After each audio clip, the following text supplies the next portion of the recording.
Some of you are probably thinking, what the hell is that? This cannot be a Final Fantasy game. Where's the random battles? What's all this grid moving stuff? And enclosed battle maps? Are you kidding me? You, Dimoose, are a goddamn liar. But rest assured, everyone, this is a Final Fantasy game.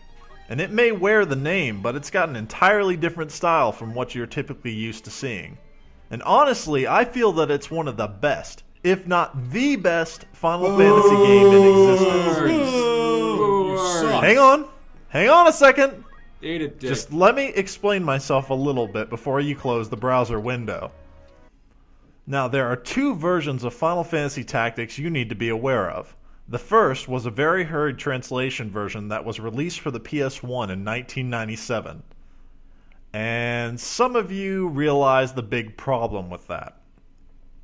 Anyone want to take a guess at what else was released for the PS1 in 1997, 1998? Final fucking Fantasy VII.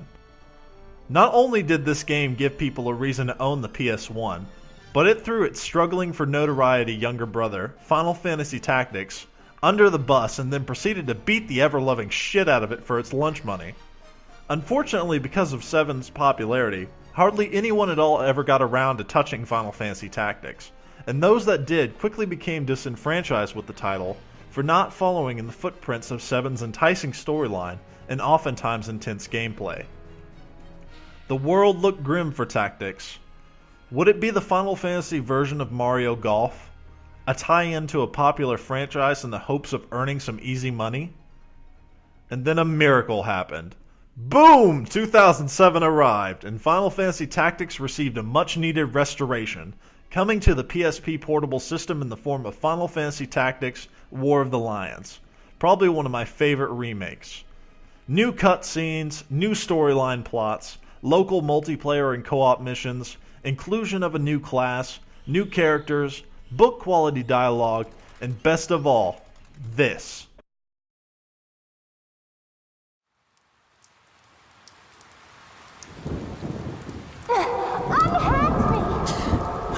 The princess! This way. Be quick. And try making a little less noise. I'll not take orders from you! You've quite a mouth on you, princess. Fully animated and voice cutscenes. This game had it all. It built upon the intriguing top-down, grid combat system that the original Tactics had, and gave it a fresh new feel. Once on the PSP, you could take the game anywhere you wanted. In a car? Tactics. Shitty movie with your girlfriend? Tactics. Thrown back in time to World War II and face-to-face with Adolf Hitler? Tactics! Tactics! You could experience the world of Ivalice wherever you went. Final Fantasy Tactics War of the Lions saw a rise in popularity that the previous PS1 version couldn't have imagined. Some of you at this point may be wondering, why in the hell is this game entitled War of the Lions? For those who haven't played this game yet, War of the Lions refers to the battle between two princes of Ivalice, Larg and, well, shit. I can't find a picture of Gotana, so instead here's Christopher Lee. So Larg is fighting Christopher Lee for control of the throne, and both believe they deserve to be king of Ivalice and neither one are willing to back down. Little do they know there is a group of people in the background contriving this political plot and basically playing puppet master to the strings of Ivalice.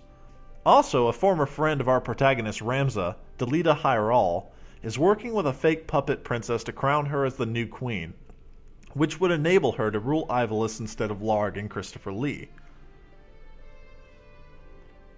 The plot is also a huge reason to get involved with this game, and in War of the Lions it's executed brilliantly. The dialogue is perfectly written, and oftentimes will read like a well-written novel straight out of a fantasy epic. If plot isn't something you're interested in, maybe you can get behind the wonderful combat system. Laid out like a grid, you control your individual characters from a top-down perspective, issuing commands to achieve certain mission objectives, or just staying alive to see the next piece in the mysterious breadcrumbs of information the game lays out for you. I don't know why this game struck such a chord with me, as I got to play it a little later on in 2002 and that was my first experience with it.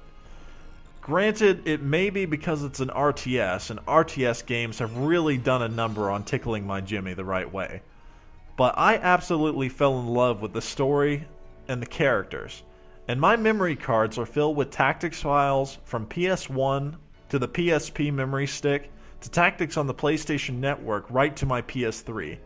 I keep coming back, and honestly, I think you should too. Give it a chance. This game is definitely worth it. And if I were to give this game a rating, it would have to be a 10 out of 10. Now, this is once again in my own personal opinion.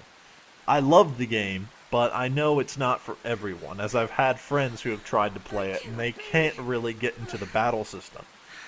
But if you ever need help on it, feel free to leave a comment, and if I happen to miss it, I'm sorry, but I'll get back to you with it, as this is a particularly hard game to understand. It's got a lot of subtlety to it. Alright, good luck with it, guys. See you later.